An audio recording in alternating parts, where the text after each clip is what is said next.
नमस्कार मित्रों, आज के इस वीडियो में एक बार फिर से आप सभी का बहुत बहुत हार्दिक स्वागत है।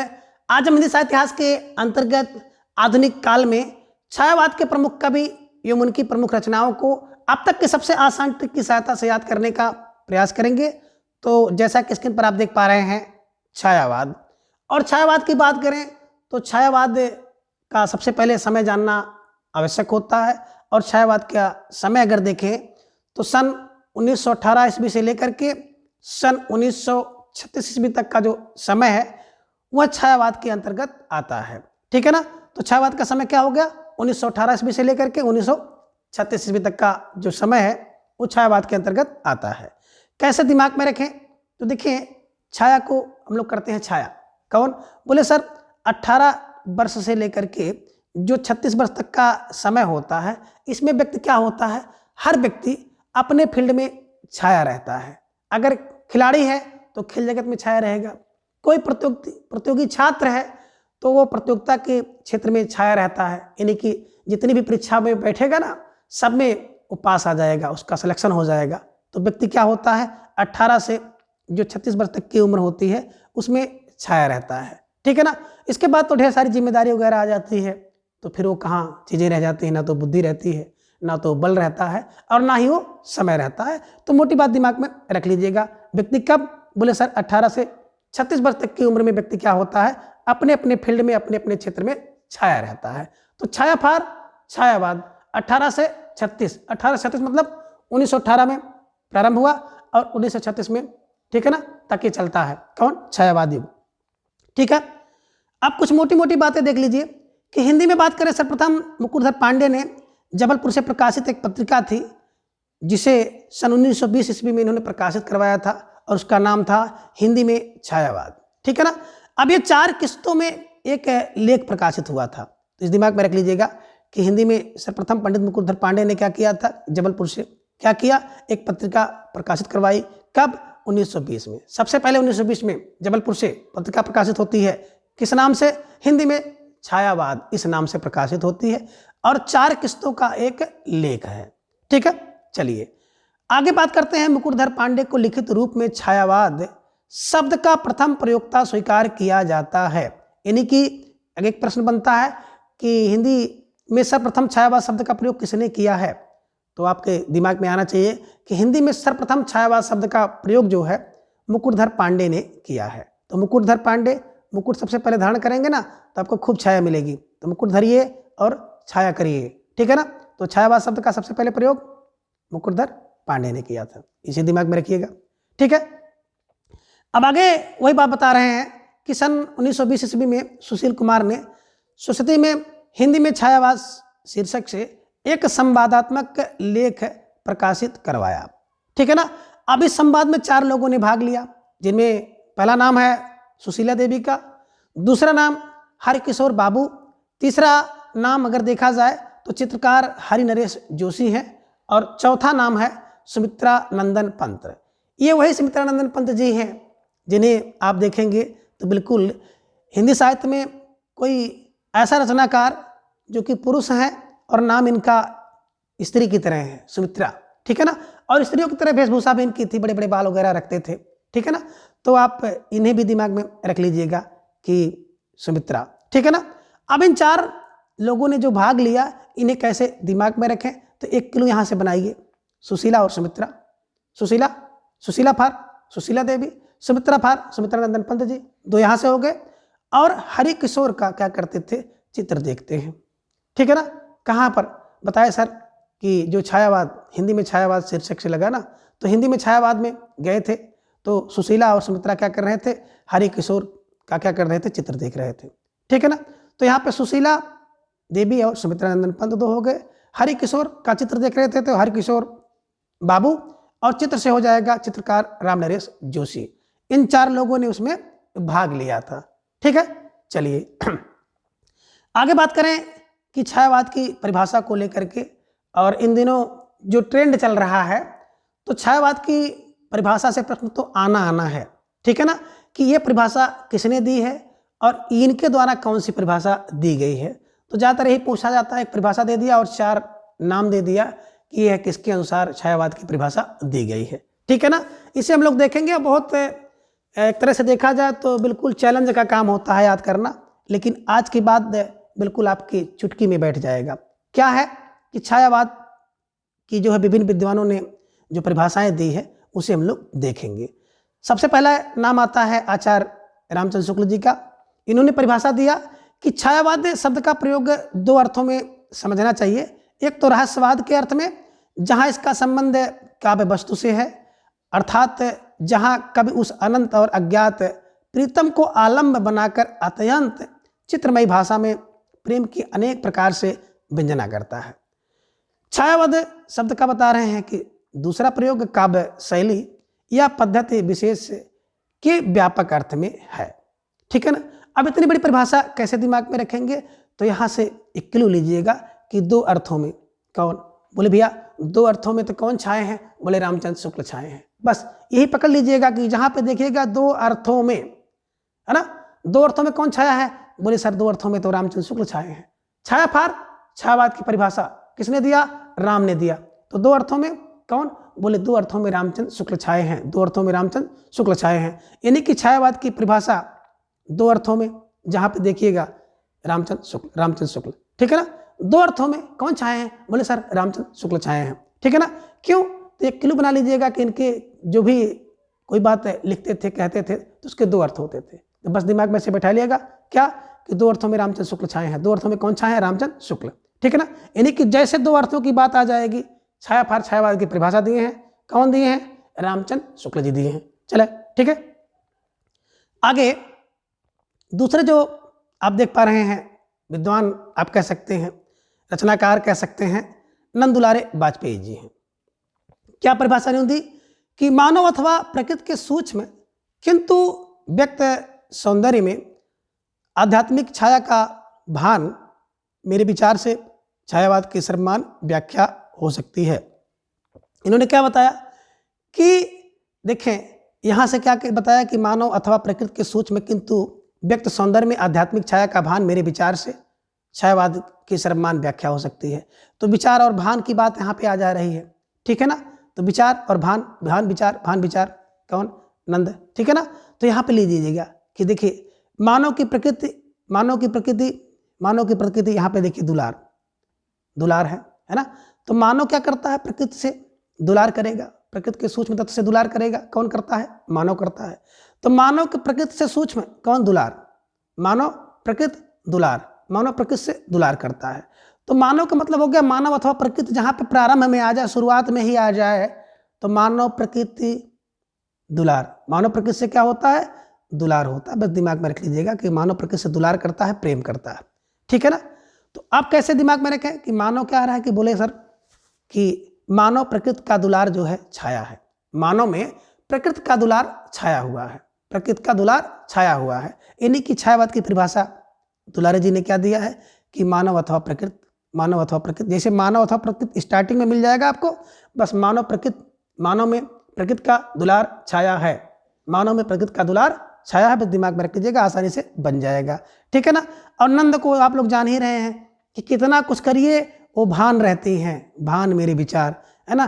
कि मतलब जो देखे होंगे नंद कुछ भी कर डालिए ना, लेकिन नंद का जो विचार रहेगा आपके विचार से नहीं मिलेगा। तो भान विचार किसका है, दिमाग में रखिएगा, नंद का विचार बिल्कुल भान है। ठीक है ना। किसके, बोले मेरे विचार से। यानी कि मेरे विचार से उनका विचार कभी मिला ही नहीं है। तो ये तो भाई एक क्लू है ना। इसको आप लोग अपने से ना जोड़िएगा, ना ही किसी प्रकार की जो किसी की भावना को ठेस पहुंचाना मेरा उद्देश्य है। तो ऐसी कोई बात नहीं है, नंद सबकी अच्छी होती है, लेकिन अगर याद करने के लिए देखा जाए तो दिमाग में रख लीजिएगा कि नंद क्या है, बिल्कुल भान है, और मेरे विचार से भान है। नंद का विचार मेरे विचार से भान है ना, भान है। ठीक है, दिमाग में रखिएगा, बस आसानी से बैठ जाएगा। और जब परीक्षा में बैठोगे तो निश्चित रूप से ट्रिक आपकी सहायता करेगी। ठीक है। चलिए आगे जयशंकर प्रसाद जी की बात करें तो इन्होंने इसकी परिभाषा दिया कि जब वेदना के आधार पर स्वानुभूतिमयी अभिव्यक्ति होने लगी तब हिंदी में उसे छायावाद के नाम से अभिहित किया गया, और ध्वन्यात्मकता, लाक्षणिकता, सौंदर्य में प्रतीक विधान तथा उपचार वक्रता के साथ स्वानुभूति की विवृत्ति क्या है, छायावाद की विशेषताएं हैं। तो ये दिमाग में रखिए, कितनी बड़ी परिभाषा कैसे दिमाग में आवे। ठीक है ना। तो देखिए यहाँ से ले लेंगे हम लोग प्रसाद को, प्रसाद या जयशंकर को ले लीजिए कि जब वेदना हो तब स्वानुभूति किसकी होती है ना। वेदना, कष्ट, ठीक है ना, व्यक्ति परेशान होता है, मन कहीं और लगता है, तो आप क्या करते हैं, तो भैया एक काम हम लोग करते हैं कि शंकर जी की अनुभूति करते हैं, शंकर जी की अनुभूति करते हैं। यानी कि वेदना में कौन, बोले वेदना में शंकर जी की अनुभूति छाई रहती है। वेदना में कौन, बोले शंकर जी की अनुभूति छाई रहती है। किसकी, शंकर जी की अनुभूति। स्वानुभूति किसकी, बोले शंकर जी की। ठीक है, तो दिमाग में रखिएगा, जैसे बात आ जाए जब वेदना में बात आए तो शंकर जी छाए, जब वेदना तब शंकर जी छाए, जब वेदना तब शंकर जी छाए। ठीक है ना। छाए फार छायावाद की परिभाषा, जब वेदना, जैसे देखिएगा जब वेदना की बात आ जाएगी तो तुरंत दिमाग में रखिएगा कि शंकर जी छाए हैं, शंकर जी छाए हैं। जब वेदना होती है तब शंकर जी छाए हैं, यानी कि आप शंकर जी का नाम ले रहे हो। ठीक है ना। एक क्लू है, एक ट्रिक है याद करने का। ठीक है, चलिए आगे हैं महादेवी वर्मा। बात करें, इन्होंने परिभाषा दिया कि छायावाद तत्वतः है प्रकृति के बीच जीवन का उद्गीत है और उसका मूल दर्शन सर्वात्मवाद है। इसे दिमाग में रखिएगा। कैसे कि देखें, कोई देवी है और देवी ही नहीं महादेवी है, तो जब महादेवी है तो क्या होगा, तो जीवन की उद्गीत है। ठीक है ना। तो आप दिमाग में रख लीजिएगा कि जीवन की उद्गीत कौन है, बोले सर देवी, है ना। तो जीवन की उद्गीत में कौन छाई है, बोले सर देवी। तो जीवन की उद्गीत में देवी छाई है, देवी छाई है, इसे दिमाग में रखिएगा कि जीवन की उद्गीत, तो जीवन की उद्गीत में देवी छाई है। देवी फार महादेवी वर्मा। छाई मतलब छायावाद का परिभाषा है, जीवन की उद्गीत इन्होंने अपनी परिभाषा में इस शब्द का प्रयोग किया है। ठीक है, चलिए आगे है डॉक्टर नागेंद्र जी। और डॉक्टर नागेंद्र जी ने परिभाषा दिया कि छायावाद स्थूल के प्रति सूक्ष्म का विद्रोह है और वह एक विशेष प्रकार की जो भाव पद्धति है और जीवन के प्रति विशेष प्रकार का भावनात्मक दृष्टिकोण है। तो देखिए मोटी बात इन्होंने क्या बताई कि छायावाद क्या है, स्थूल के प्रति सूक्ष्म का विद्रोह है और एक विशेष प्रकार का भाव पद्धति है और जीवन के प्रति विशेष प्रकार का भावनात्मक दृष्टिकोण। पद्धति कैसी है, विशेष प्रकार के भाव की है, और भावना कैसी है, भावनात्मक दृष्टिकोण इसमें है। ठीक है ना।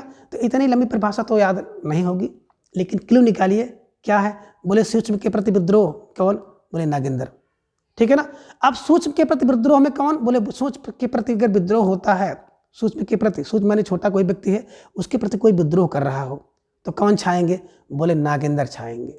ठीक है ना। यानी कि सूक्ष्म के प्रति विद्रोह नहीं करना है, अगर आप विद्रोह करोगे तो नागेंद्र छाएंगे, है ना, नागेंद्र जी आ जाएंगे। तुरंत दिमाग में रख लीजिएगा कि जहाँ पे सूक्ष्म का विद्रोह होगा वहाँ पे नागेंद्र जी आ जाएंगे, यानी कि नागेंद्र जी वहाँ पे छाए रहेंगे। ठीक है ना।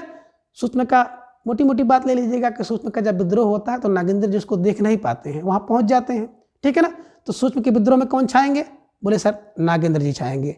यानी कि जैसे देखिएगा सूक्ष्म का विद्रोह, नागेंद्र जी को आप क्लिक करिएगा, आगे निकल लीजिएगा। ठीक है, चलें आगे देखें।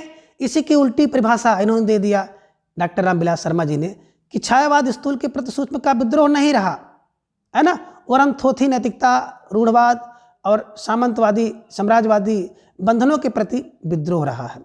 परंतु यह विद्रोह मध्य वर्ग के तत्वाधान से हुआ था, इसलिए उसके साथ मध्यवर्गीय असंगति, पराजय और पलायन की भावना भी जुड़ी हुई है। तो यहाँ पर देखिए रामविलास ने क्या कहा, रामविलास ने कहा कि भाई देखो छायावाद, है ना, स्थूल के प्रति सूक्ष्म विद्रोह नहीं है, और इन्होंने कहा कि विद्रोह है और विद्रोह होगा तो नागेंद्र छाएंगे, और विद्रोह नहीं होगा, है ना, तो देखिए अगर विद्रोह नहीं है तो क्या होगा, व्यक्ति क्या करेगा, विलास करेगा, है ना।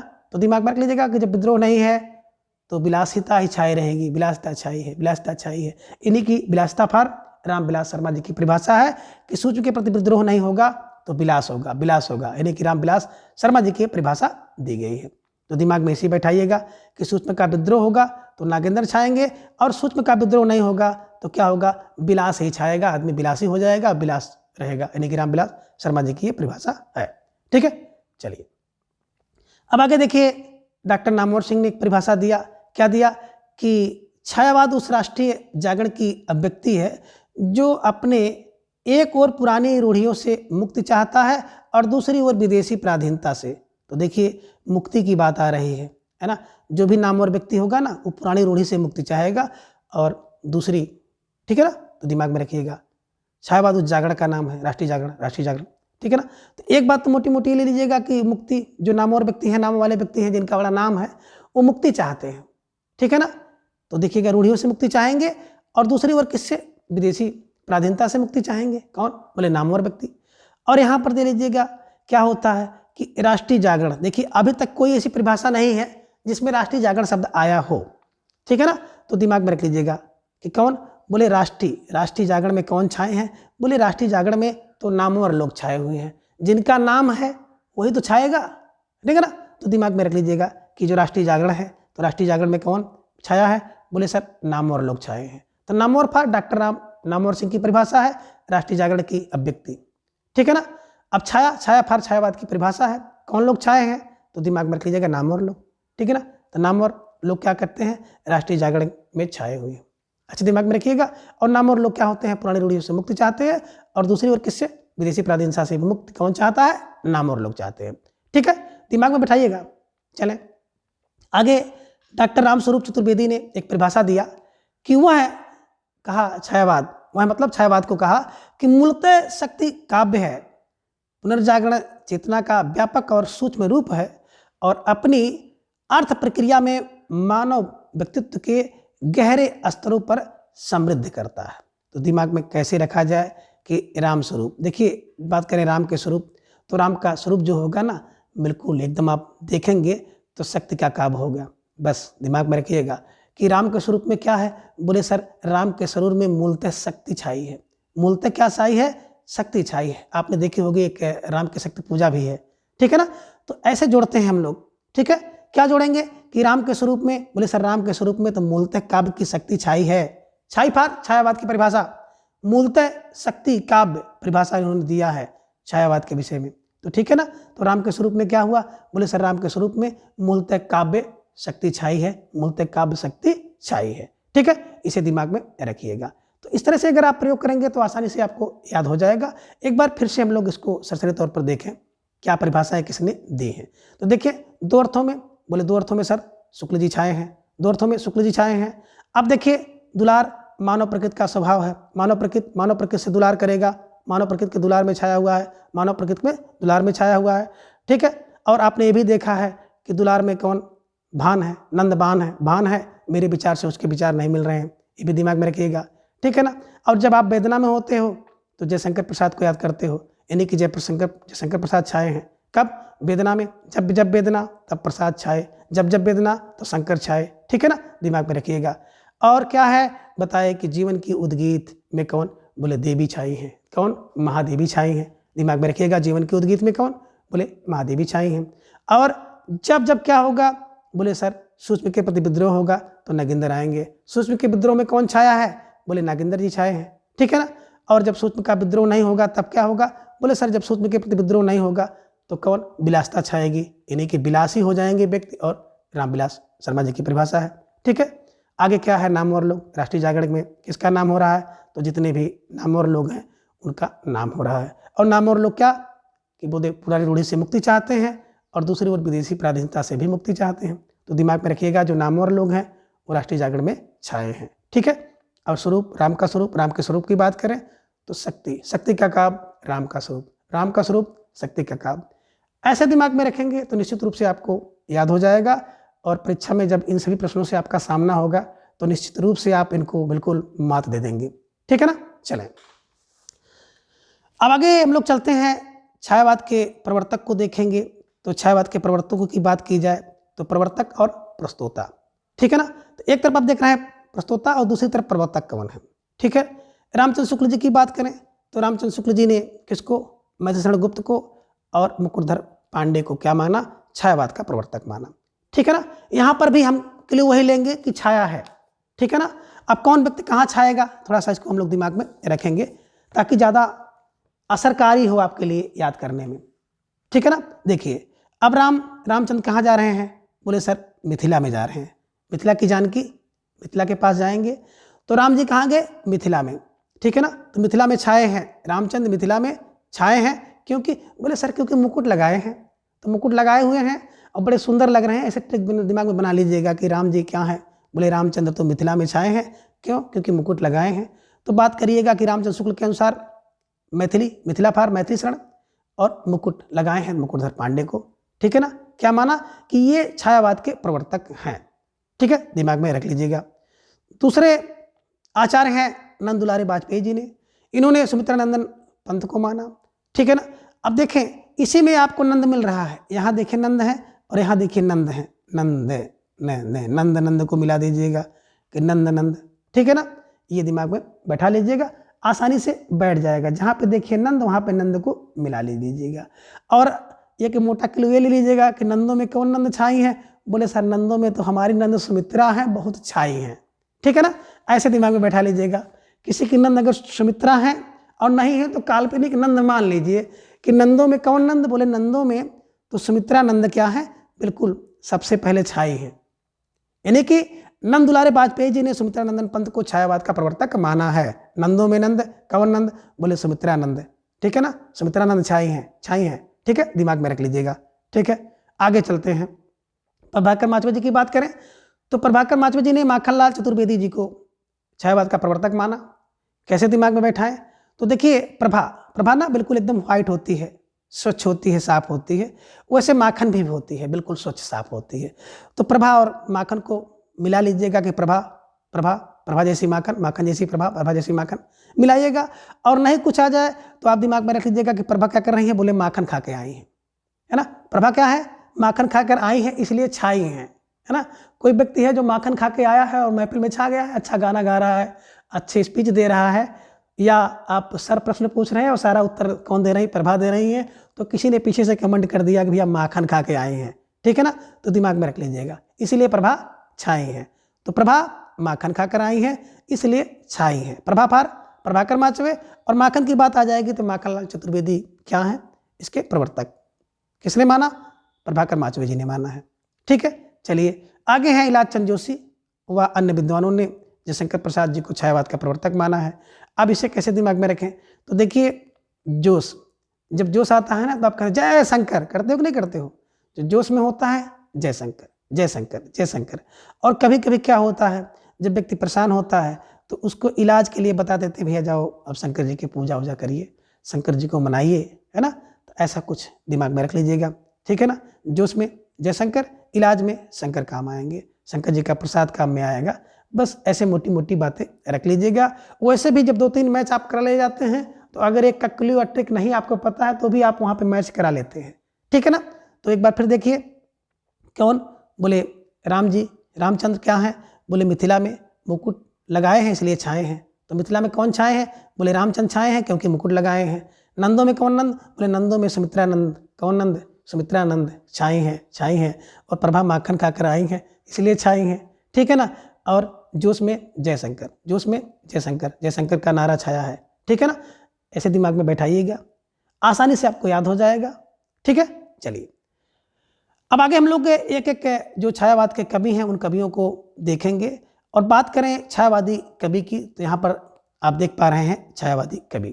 ठीक है ना, तो सबसे पहले मोटी बात देखिए कि जो छायावाद के 4 स्तंभ हैं उन 4 स्तंभों को देखें, उनका क्रम भी आपको जानना चाहिए कि PN PM। ठीक है ना, ये प्रसाद जी हैं, दूसरे निराला हैं, तीसरे पंत हैं और चौथे महादेवी वर्मा हैं। तो आपने देखा होगा ना एक परीक्षा नियामक प्राधिकारी है ना, देखे होंगे, चलता है PNP इलाहाबाद में है। तो PNP दिमाग में बैठा लीजिएगा, PNP और PNP में, ठीक है ना, परीक्षा नियामक प्राधिकारी में। ठीक है ना, ये टेट वगैरह का पेपर कराती है संस्था, ऐसी है। ठीक है ना, तो दिमाग में रख लीजिएगा क्या, PNP में क्या है, इस समय खूब छाया है। क्या छाया है, बहस चल रही है कि विज्ञापन निकाला जाए कि ना निकाला जाए, इसे दिमाग में रख लीजिएगा। ठीक है ना, तो P फार, पहला P फार प्रसाद, N फार निराला, फिर तीसरा P फार पंत और चौथा M फार महादेवी वर्मा। तो दिमाग में रखिएगा कि हाँ पंत और महादेवी वर्मा और यहाँ पे प्रसाद और निराला है। ठीक है ना, कभी कभी क्रम इनका पूछ लेता है। ठीक है ना, और अगर जन्म की बात करें तो जन्म भी देख लीजिए। प्रसाद जी का जो जन्म समय है 1889 ईस्वी से में जन्म हुआ है और 1937 में इनकी मृत्यु हो गई थी। ठीक है ना, 89-37 में इनकी मृत्यु हुई। निराला जी की बात करें तो निराला जी निराले हैं, निराला इसलिए हैं कि 1899 में 1 साल और रुक के आना चाहिए था, लेकिन निराले हैं तो 1899 में इनका जन्म हुआ और क्या हुए 1961 में इनका देहांत हो गया। ठीक है ना, तो ये दिमाग में रखिएगा निराला। पंत की बात करें तो पंत पूरे 1900 पासे पंत पासे पूरे 1900 में इनका जन्म हुआ और 77 साल तक जिए। पंत पूरे 1900 में पासे पंत पासे पूरे 1900 में जन्म होता है और 77 वर्ष जिए, यानी कि 1977 वर्ष। ठीक है ना, 1977 में इनका देहांत हुआ। ठीक है, और देवी है तो भैया देवी 1907 में, है ना, 1907 में जन्मी है और कब 87 में इनकी मृत्यु हुई। तो देवी साथ देंगे तो सत्ता में आओगे, सत्ता में कब आओगे जब देवी साथ देंगे, साथ में पैदा हुए 87। ठीक है, ऐसे दिमाग में रख लीजिएगा।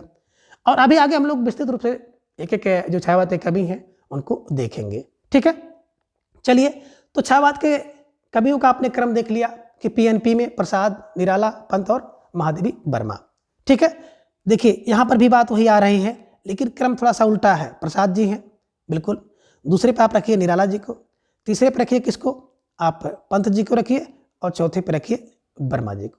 ठीक है ना, ये दिमाग में रख लीजिएगा। आप बता रहे हैं कि छायावाद की एक बृहत्त्रयी है। अब बृहत्त्रयी माने 3 लोग, कौन कौन हैं, जिन्हें ब्रह्मा विष्णु महेश कहा जाता है। अब ब्रह्मा जयशंकर, विष्णु सुमित्रानंदन पंत, महेश सूर्यकांत त्रिपाठी निराला। कैसे बैठाएं, क्योंकि कंफ्यूजिंग हो जाता है। तो देखिए ब्रह्म ब्रह्म ब्रह्म कौन है, बोले शंकर हैं। शंकर को मान लीजिए ब्रह्म है, ईश्वर है ना, ब्रह्म है या ईश्वर मान लीजिए। शंकर प्रत्यक्ष रूप से ईश्वर कौन है, शंकर है, इसीलिए इन्हें महादेव कहा जाता है। तो थोड़ी सी बात दिमाग में रख लीजिएगा कि एक क्लू है ना, वास्तविकता से इसका कोई संबंध हो या ना हो। तो ब्रह्म कौन, शंकर, जयशंकर। ठीक है ना, विष्णु देखिए यहाँ पे ऊ है तो यहाँ पे ऊ है, सु सु विष्णु सु सु सुमित्रा। विष्णु जहाँ पे देखिएगा आगे सुमित्रा देखिएगा। ठीक है ना, विष्णु विष्णु सुमित्रा सुमित्रा। अब महेश, महेश को जान ही रहे हैं कि बड़े निराले व्यक्ति हैं महेश, है ना, इतने निराले हैं कि क्या कर जाए कोई इनकी गारंटी नहीं है। शादी हो रही है तो शादी में कौन सी चीज़ें पहन के चले आए, ठीक है ना, शादी में बाराती किसको बुला के लेके चले आए, ठीक है ना, और जब मंथन हुआ तो विष पी लिए। इतने निराले हैं, इसलिए इनको भोले भाले कहा जाता है। अब भोले का मतलब है कि इतने खुश हो जाते हैं बहुत जल्दी। किसी ने ओम नमः शिवाय कर दिया तो इतने खुश हो गए कि उसने कहा भैया हमको अपना, है ना, जिसके ऊपर हाथ रखें टच करें वो भी भस्म हो जाए। तो इन्होंने ऐसा वरदान दे दिया कि खुद भस्म होने के कगार पे पहुँच गए। इतने निराले हैं। और भाले भाले इसलिए हैं कि अगर इनको गुस्सा आ गया तो तीसरा नेत्र ओपन कर देते हैं, खोल देते हैं, तो समझिए संसार भस्म हो जाता है ना। भाला लिए रहते हैं ना, वही भाला कोच देते हैं। तो ये समझ में रख लीजिएगा। तो जो व्यक्ति इतना भोला हो और उतना भाला हो तो निराला तो होगा ही। तो दिमाग में रख लीजिएगा कि डमरू, सांप, है ना, त्रिशूल, राखी लगाए हुए हैं, मृग की छाला पहने हुए हैं, तो बड़े निराले व्यक्ति हैं। बस ऐसे दिमाग में बैठा लीजिएगा कि महेश निराले हैं। ठीक है ना, यानी कि जहाँ पे देखिएगा महेश जी को निराला कहा गया है। ठीक है ना, निराला निराला। महेश कौन है, ये छायावाद के महेश कौन है, निराला जी हैं। विष्णु कौन है, सुमित्रानंदन पंत जी हैं। ब्रह्मा कौन है, प्रसाद जी हैं। जयशंकर प्रसाद, प्रसाद ब्रह्म कौन है, जयशंकर, जयशंकर महेश निराले। ऐसे दिमाग में रखिएगा। ठीक है ना, 2 बैठा लीजिएगा, विष्णु सुमित्रा महेश निराले हैं, तो जो एक बचे वो ब्रह्मा हो गए। ठीक है, चलिए आगे आगे है छायावाद की लघुत्रयी भी है। इसी तरह से बृहत्त्रयी में आपने देखा, ठीक है ना, प्रसाद पंत निराला को। तो लघुत्रयी में कौन कौन है, लघुत्रयी में देखेंगे महादेव वर्मा है, राम कुमार वर्मा है और भगवती चरण वर्मा है। ठीक है ना, इन्हीं की तीनों लोग वर्मा लोग हैं। ठीक है, तीनों वर्मा लोग हैं। एक देवी है, हाँ एक देवी है, तो दूसरी कौन है, बोले भगवती हैं। तीसरी कौन है, राम के कुमार है। ये लोगों ने क्या किया कि चलो भाई एक छोटा लघुत्रयी हम लोग बना लेते हैं, एक क्लू ले लीजिएगा।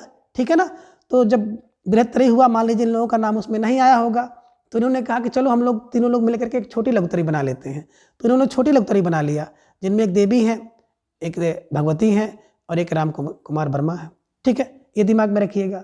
और अगर इससे और आसान आपको क्लू चाहिए तो दिमाग में रख लीजिएगा कि भैया लघुत्रयी में बड़ा भ्रम है। क्या है, बोले भ्रम है, क्लियर नहीं है। बृहत्त्रयी तुमको याद है ना, प्रसाद पंत निराला, लेकिन लघुत्रयी में भ्रम है।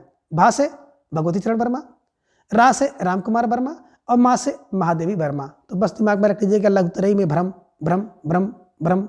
भा से भगवती प्रसाद भगवती चरण वर्मा, रा से राम कुमार वर्मा और माँ से महादेवी वर्मा। ठीक है, ये दिमाग में रख लीजिएगा, आसानी से आपको याद हो जाएगा, ठीक है ना। और वैसे भी हम लोग कहते हैं देवी और राम के चरण में पड़ जाओ, कभी कभी कहते हैं ना कि देवी और राम के चरण में पड़ जाओ। तो देवी फार माधवी वर्मा, राम फार राम कुमार वर्मा और चरण फार भगवती चरण वर्मा। दिमाग में बैठा लीजिएगा, आसानी से याद हो जाएगा। जैसे भी आपको दिमाग में आ जाए लघुतरी वैसे दिमाग में रख लीजिएगा, बहुत कठिन नहीं है कि दिमाग में ना बैठे, ठीक है। चलिए अब आगे बात करें छायावाद के प्रमुख स्तंभ जयशंकर प्रसाद जी की। तो सबसे पहले हम लोग जयशंकर प्रसाद जी का संक्षिप्त जीवन वृत्त देखेंगे, क्योंकि कभी कभी यहाँ से प्रश्न पूछ लिया जाता है। जीवन वृत्त की बात करें तो सबसे पहले जन्म समय 1889 ईस्वी में, मृत्यु 1937 ईस्वी में, पिता देवी प्रसाद और माता मुन्नी देवी। गुरु की बात करें तो मोहनी लाल। बाल्यकाल का नाम इनका था झारखंडी और उपनाम कलाधर, यानी कि कलाधर उपनाम से इन्होंने कुछ रचनाएं लिखी हैं। अब इन सब बातों को कैसे दिमाग में रखें, तो एक क्लू बनाइए छोटा सा कि जब जयशंकर प्रसाद का जन्म हुआ तो क्या हुआ, बिल्कुल नवासी रूप बनाते थे, नवा सा रूप में बनाते थे, और जब मरते हैं तो 37 रूप शेष बचता है, ठीक है ना। जयशंकर को ऐसे भी जान रहे हैं, दिमाग में रख लीजिएगा कि जयशंकर प्रसाद का जब जन्म होता है तो 99 से 89 रूप बनाते थे जन्म के समय, और जब मरने का समय आया तो केवल 37 रूप बचा था। 37 रूप 1937 में इनका देहांत हुआ। नवासी मतलब 1889 में जन्म हुआ, अब 1937 में इनका देहांत हुआ, ठीक है ना। पिता देवी प्रसाद, माता मुन्नी मोहनी, गुरु मोहनी, तो मुन्नी मोहनी, देवी मुन्नी मोहनी। बालकाल में झारखंडी और कलाधर उपनाम से, ठीक है ना। वैसे भी जयशंकर को देखे होंगे ना, शंकर जी के ऊपर एक कला चंद्रकला को धारण करते हैं ना, तो कलाधर कौन है, बोले सर जयशंकर हैं, शंकर जी हैं कलाधर। ऐसे दिमाग में रख लीजिएगा ताकि हमेशा के लिए आपके दिमाग में बैठा रहे, ठीक है। आगे जयशंकर प्रसाद की प्रमुख काव्य कृतियों की बात करें तो प्रमुख काव्य कृतियां में उर्वशी पहली रचना है, 1909 में लिखी गई। वन मिलन 1909 में, प्रेम राज 1909 में, अयोध्या का उद्धार 1910 में, शोकोच्छ्वास 1910 में, बब्रुवाहन 1911 में, कानन कुसुम 1913 में, प्रेम पथिक 1914 में, महाराणा का महत्व 1914 में, और चित्रधार की बात करें चित्रधार 1918 में, झरना 1918 में, आंसू 1925 में, लहर 1933 में और कामायनी 1935 में, ठीक है ना। अब इन सभी रचनाओं को और इनके सन को कैसे दिमाग में रखें, बहुत कठिन काम होता है, लेकिन आज के बाद आपकी चुटकी में बैठ जाएगा, ठीक है ना। और यही मेरा एकमात्र प्रयास यूट्यूब पर केवल याद कराने का चल रहा है। ना तो मैं बहुत बड़ा विद्वान हूँ और ना ही मुझसे बहुत ज़्यादा आप उम्मीद करें, बस मुझसे जुड़िए और याद करिए, अपना सिलेक्शन लीजिए और निकलिए, ठीक है ना। तो चलिए क्या होगा कि जयशंकर प्रसाद क्या कर रहे हैं, उर्वशी से पूछ रहे हैं कि उर्वशी तुम वन में प्रेम से मिलने गई थी। कौन, प्रसाद जी क्या कर रहे हैं, जयशंकर प्रसाद पूछ रहे हैं कि उर्वशी तुम वन में प्रेम से मिलने गई थी। तो उर्वशी ने 3 बार नो करती है कि नो नहीं, ठीक है ना। नो फार उर्वशी 1909 में, वन मिलन नो 1909 में, और प्रेम से मिलने गई तो 1909 नो 3 बार कहती है, यानी कि नहीं गई थी। तो पूछते हैं फिर कहाँ गई थी, तो बताती है कि अयोध्या का 10 बजे वाला शो देखने गई थी।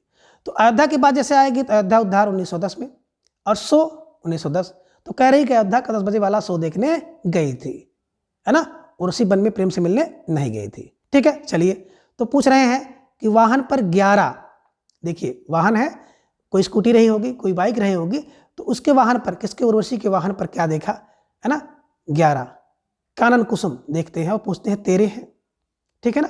अब सोने का फूल कहाँ पे आ गया, कहाँ से आ गया तुम्हारे वाहन पर, तुम्हारी गाड़ी पर, कहाँ गई थी भाई। तो दिमाग में कुछ प्रश्न ने बताया कि एक प्रेम पथिक चोर का है, एक चोर जो क्या है, प्रेम पथिक था, अब चोर बन गया है। महाराणा प्रताप का उसने चुराया, एक चुरा लिया, दिमाग में रखिएगा, चुराया था, एक चार चुराया था। इतना कह करके क्या करती है, बिल्कुल धारा बहाने लगती है, इकट्ठा क्या करती है, धारा झरने लगती है, इकट्ठे माने 1918 में, धारा चित्रधारा और झरने लगती है, झरना 18 में। इकट्ठा क्या होती है कि धारा झरने लगती है, किसकी, बोले आंसू की। अब इकट्ठा क्या होगा, जब धारा झरने लगी आंसू की, तो उन्होंने कहा तो आंसू तो पोंछ,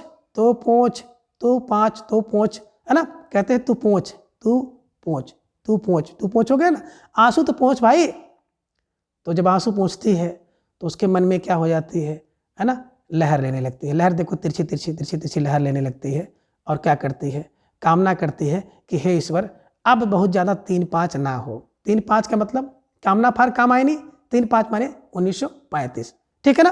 तो दिमाग में रखिएगा और किसी भी विषय को बहुत ज़्यादा कठिन भी नहीं और बहुत ज़्यादा आसान भी नहीं समझना चाहिए, बशर्ते कि समझाने वाला या समझने वाला कैसे समझता है, इसके ऊपर डिपेंड करता है कि किसी विषय का नेचर आसान है या कठिन है, ठीक है ना।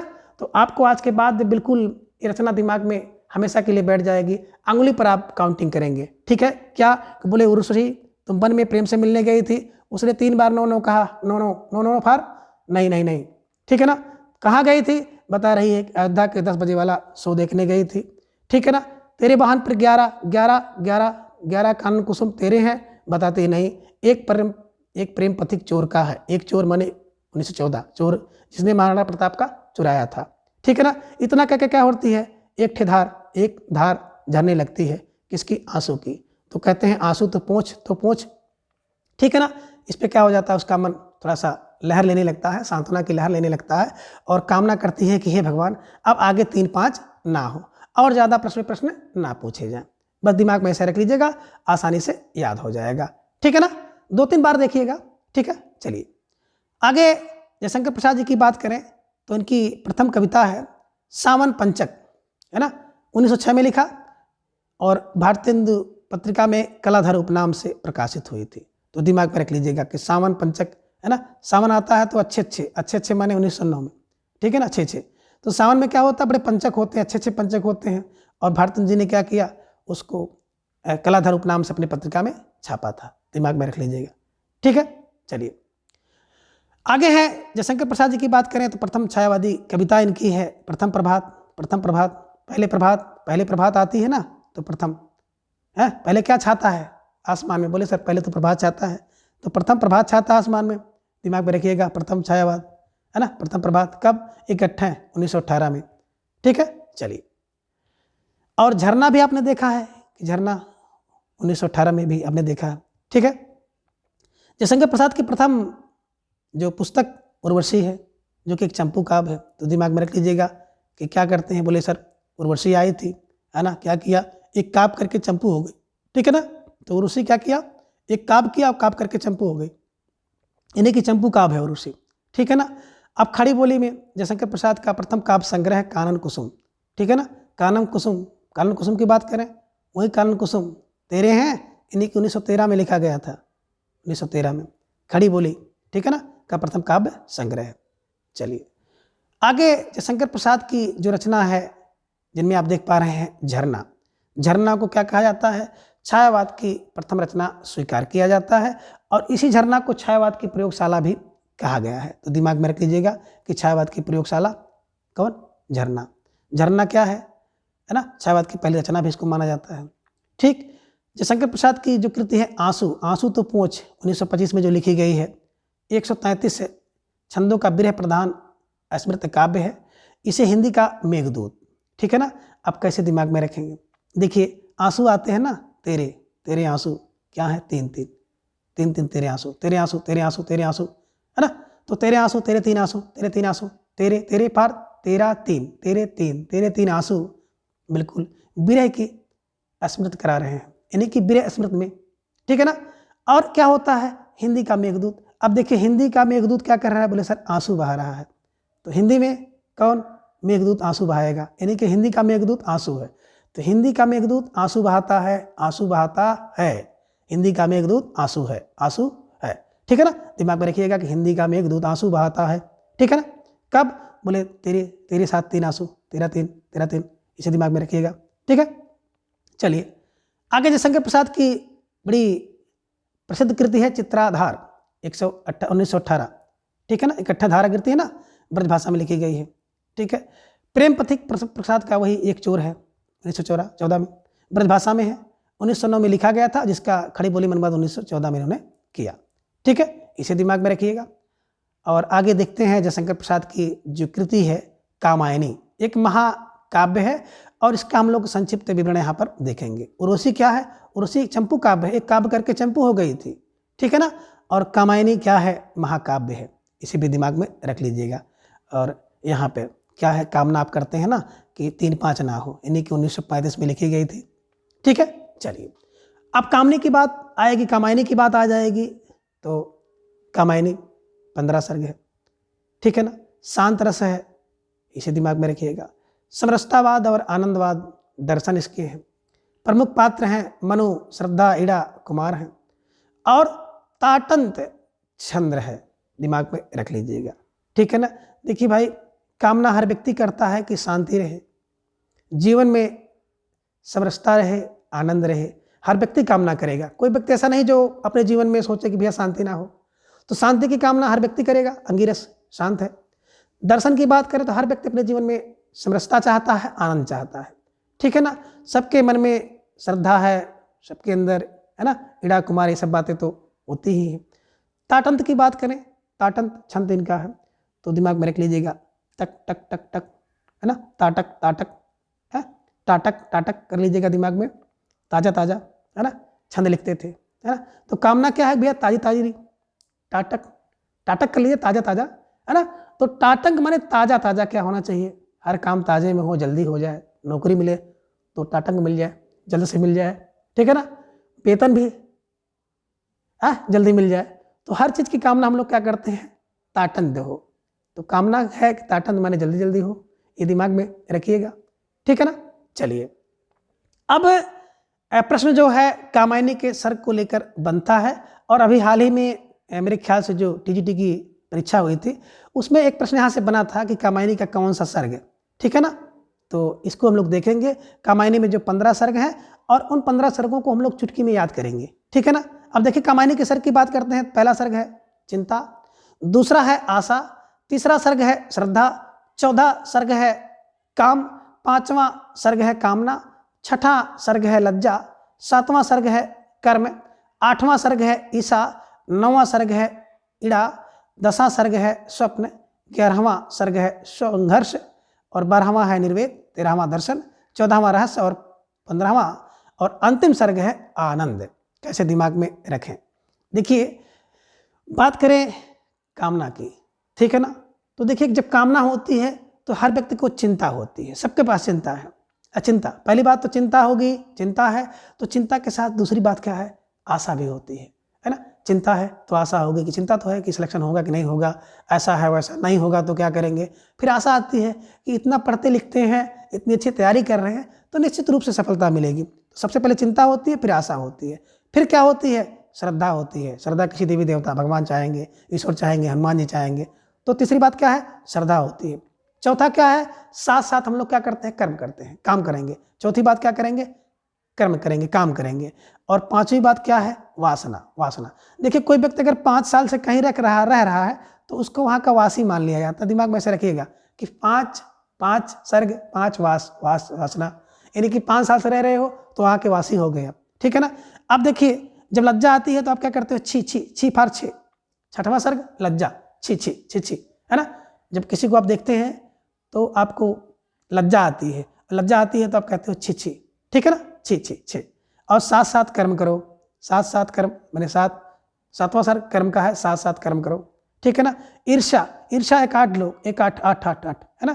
तो ये गांठ लीजिए, क्या 1 8 लोग तो ईर्ष्या आपसे करेंगे ही, है ना। कोई भी काम आप करोगे तो ईर्ष्याली लोग आपके पास भरे पड़े हुए हैं, तो ईर्ष्या तो आपकी करेंगे ही। ईड़ा, नो नो नो, ईड़ा ना करो, ईड़ा ईड़ा ना करो, no for no no no. 10 स्वप्न तो भैया 10 देखना चाहिए, 10 में 10 स्वप्न हर व्यक्ति देखता है, 10 में 10, है ना, कि फुल मार्क मिलने चाहिए, ठीक है ना। तो 10 में 10 स्वप्न है। संघर्ष, देखिए एक एक सीटों पर संघर्ष होता है, एक एक मैंने 11 संघर्ष, एक एक करके एक एक सीटों पर संघर्ष होता है। आप इसको बखूबी जान रहे हैं क्योंकि प्रतियोगी छात्र हैं, आपसे अच्छा कोई नहीं जानता है कि संघर्ष कैसे होता है, ठीक है ना। एक एक नंबर, एक एक क्वेश्चन से आप लोग, है ना, नहीं हो पाते हैं, या 1-2 क्वेश्चन से ही, ठीक है। चलिए तो संघर्ष एक एक संघर्ष एक एक लोगों में होता है, ठीक है ना। और निर्वेद, अगर कोई बात किसी ने मना कर दिया तो दोबारा करो, निर्वेद निवेद दोबारा, दोबारा माने 12 12 12वां सर्ग। और दर्शन 13 13 दर्शन सुखद है, है ना। कोई आपका प्रिय हो, इष्ट हो और तेरा दर्शन, उसका दर्शन हो जाए तो तेरा दर्शन करेंगे, सिलेक्शन मिल जाएगा तो तेरा दर्शन होगा प्रभु, ठीक है ना। और 14 रहस्य, देखिए 14 वर्ष का वनवास हुआ, 14 वर्ष रहस्य में रहे कौन, है ना, देखे होंगे आपने पांडव को, तो 14 रहस्य बस दिमाग में रखिएगा, 14 रहस्य होते हैं, है ना। आगे आनंद, और 15 की बात करते हैं, लास्ट में आनंद ही आनंद होता है, ठीक है ना। अगर अपने लक्ष्य पर पहुंच गए तो आनंद ही आनंद है, ठीक है। तो दिमाग में रखने योग्य बात क्या है कि हर व्यक्ति को पहली बात चिंता होगी, दूसरी बात चिंता में आशा होगी, आशा के साथ हम लोग किसी न किसी पर श्रद्धा करेंगे, तीसरी बात श्रद्धा, चौथा क्या होता है, फिर अपने कर्म में लग जाएंगे और 5 साल से आप कहीं रह रहे हो तो वास हो जाएगा आपका वहाँ पर, लज्जा आएगी तो छिछी करोगे, साथ साथ कर्म करो, ईर्ष्या तो काट लोग करेंगे ही, ईडानो करिए, स्वप्न 10 में 10 का, संघर्ष 1-1 में होता है, 1-1 करके 11, है ना। निर्वेद दोबारा करो, 13 दर्शन, है ना, 14 रहस्य है और 15 आनंद है, ऐसे दिमाग में रखिएगा, आसानी से याद हो जाएगा, ठीक है। चलिए अब आगे आप कुछ प्रतीक देख रहे हैं और पात्र हैं, तो प्रतीक और प्रतीक पात्र को बात करें तो मन एक प्रतीक है, मनु माँ से मन, माँ से मनु, ठीक है ना। तो मनु किसके प्रतीक हैं, बोले मन के प्रतीक हैं। यहाँ पे देखें प्रतीक हृदय है, श्रद्धा एक पात्र है, किसके प्रतीक है, हृदय की, देखिए यहाँ पे दय, यहाँ पे दा को मिलाइएगा, माना को मिलाइएगा, मन हो गया। बुद्धि ईडा पात्र जो है बुद्धि की प्रतीक है, ईडा ई यहाँ पे बुद्धि इदी, है ना। और मानो कुमार क्या है, एक मानव का प्रतीक है, ऐसे दिमाग में रखिएगा। कभी कभी ये छोटे से प्रश्न परीक्षा में पूछ लिए जाते हैं और अभ्यास ना होने के कारण जो है बना बनाया प्रश्न जो है गलत हो जाता है, तो इससे भी बचने की कोशिश आप करें, ठीक है ना। तो मन की बात करते हैं तो मनु, हृदय की बात करें तो श्रद्धा, बुद्धि की बात करें तो ईड़ा, मानव की बात करें तो कुमार, ठीक है ना। तो ये प्रतीक हैं और ये प्रमुख पात्र हैं। चले आगे, आचार्य शांत प्रिय द्विवेदी जी ने जो है कामायनी को छायावाद का उपनिषद कहा है। छायावाद का उपनिषद कौन है, बोले कामायनी, वही कामना करती है कितना कि 3-5 ना हो, ठीक है ना, यानी कि 1935, ठीक है, उसको क्या कहा गया, छायावाद का उपनिषद कहा गया, ठीक है। आगे जयशंकर प्रसाद जी की बात करें तो प्रेम और सौंदर्य का कवि इनको माना जाता है, ठीक है ना। और इसे भी दिमाग में रख लीजिएगा कि प्रेम और सौंदर्य का कवि कौन, जयशंकर प्रसाद जी। एक चीज और यहाँ पर थोड़ा सा देख लीजिएगा कि छायावाद के नाम की बात हम लोग करते हैं तो नामकरण में भी होता है ना, तो अलग अलग विद्वानों ने इसका नाम अलग अलग दिया है। जैसे छायावाद युग की बात करें तो छायावाद युग नाम शंभुनाथ ने दिया है, युग शंभु। छायावाद केवल छायावाद रहेगा, छायावाद तो छायावाद नामवर दिए हैं। और छायावाद का पतन देवराज ने दिया है। तो दिमाग में रख लीजिएगा कि बात करते हैं छायावाद युग छाया है, युग में छाए हैं कौन, बोले युगों में छाए थे तो शंभु छाए थे। छायावाद क्या है, छायावाद एक नाम है, नाम फॉर नामवर ने कहा। छायावाद का पतन, कोई व्यक्ति छाया था उसका पतन हुआ तो देवराज का, देखे होंगे देवराज इंद्र का कभी छाते हैं तो फिर उनका पतन भी होता है ना। तो ये दिमाग में रख लीजिएगा कि छायावाद युग शंभु, छायावाद नामवर, छायावाद का पतन देवराज, डॉक्टर देवराज ने नाम दिया है। इसे भी दिमाग में रखिएगा, कभी कभी प्रश्न यहाँ से बन जाता है। और एक बार जब सारा टॉपिक कंप्लीट हो जाएगा तो सभी टॉपिक का एक निचोड़ हम लोग ठीक से जानेंगे, ठीक है ना। तो चलिए आज की इस वीडियो में बस इतना, अगले वीडियो में हम इसके अगले भाग को जानेंगे। तब तक के लिए धन्यवाद, नमस्कार, बाय।